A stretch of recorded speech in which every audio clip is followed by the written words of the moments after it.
நம சிவாய. சொன்ன தேதியில், அதாவது ஒரு மாதத்தில் குதிரைகள் வரும்னு சொன்னார் இல்லையா மாணிக்கவாசகர், அந்த தேதியில் குதிரைகள் வரலை. இவருக்கு ரொம்ப கோபம் வந்துருச்சு பாண்டிய மன்னனுக்கு.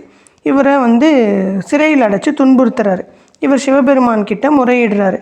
அப்போ சிவபெருமான், நானே நாளைக்கு குதிரைகளோட வரேன், நீங்கள் ஆவணி மாதம் மூல நட்சத்திரம் அன்னைக்கு குதிரைகள் வந்துடும்னு தகவல் சொல்லிடு அப்படின்னு சொல்லிட்டு மறைஞ்சிடுறாரு.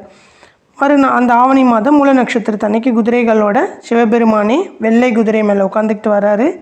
ஆனால் வந்தது எல்லாமே என்னென்னா உண்மையான குதிரைகள் இல்லை, நரிகள் எல்லாம் குதிரைகளாக மாற்றி அவர் கொண்டு வந்துடுறாரு.